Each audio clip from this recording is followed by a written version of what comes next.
में पता ही चल जाता है कि तुरंत आपके बोलते ही आपकी वे ऑफ टॉकिंग से वर्षों से इन काले सिर वालों को देखा है, लेकिन हम लोग भी हंस के क्या करते हैं तो चीटों कर। लेकिन आप में से ही बार बार इस बात को कहा, बहुत सारे ऐसे देखिए और आप बच्चे छुपे हुए शांति से सब चीजों को वाच करते हैं, उन पर कोई प्रभाव नहीं पड़ता दूसरे को। अपने संवेगों को इतना कंट्रोल रखते हैं, चाहे वो तेजा जी की जय लगाएं, चाहे हनुमान जी की लगाएं, चाहे गिरिराज जी की लगाएं, और पता नहीं धौलपुर वाले खुद से देवता की ओर लगा के कोई बात नहीं, उन पे प्रभाव नहीं पड़ता इन चीजों का। वो जो अच्छी अच्छी चीजें वो ग्रहण कर ले जाते हैं, बाकी चीजों को यहीं छोड़ जाते हैं। और मैं अपने जीवन की बता दूं, मुझे कुछ भी याद नहीं रहता है, सुबह से शाम तक पढ़ा था, कोई बच्चा याद नहीं रहता। कुछ क्या है कि जो स्पेशल एक दो बच्चे बार बार मिलते हैं तो उनके चेहरे याद रह जाते हैं। और मैं जीवन में जितने लोगों से मिलता नाम भी याद नहीं रहते हैं, पूछता भी नहीं हूं मैं नाम। कई बार सोचते हैं कि सर को याद होगा, कुछ याद नहीं, माइंड में उतने रखा, मुझे जरूरत है। आप सोचिए कि इसकी मेमोरी भी लिमिट होती है, खिचड़ी बन जाएगी। और इसीलिए हम इन चीजों के ऊपर क्या करते हैं, नियंत्रण करके रखते हैं। आप लोग भी धीरे धीरे सब सीख जाओगे, इस वातावरण में आए हो और चीजों को बदलोगे। याद रखना, जितने उच्च लेवल पर जाना है उतने उच्च लेवल की स्टडी होनी चाहिए।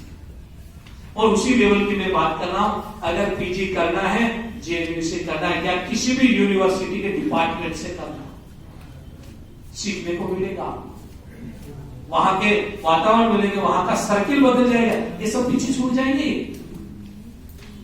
और आज जो ये मित्र नजर आ रहे हैं ना, जिस दिन एक आरएस बन जाओगे आप, ये मित्र अपने आप दूरियां बनाना शुरू कर लेंगे कि आप तो अधिकारी बन गए, आप तो बदल गए।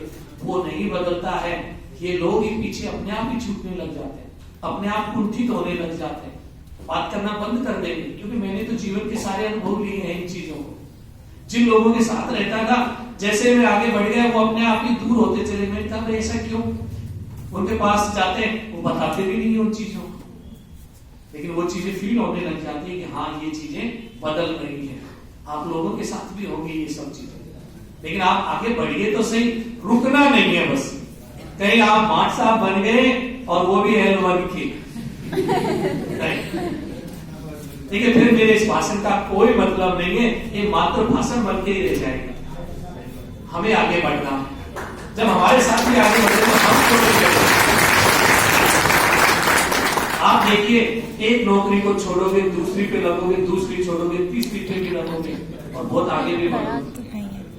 लेकिन आप लोगों को रुकना नहीं है बस। अगर शिक्षा में रहना है तो 5 साल का अनुभव लेकर सीधी वाइस प्रिंसिपल की भर्ती हमें देखनी है, बस ये ध्यान रखना है, ताकि सीधे लेके हम एजुकेशन ऑफिसर बने, vice principal, state cadet officer,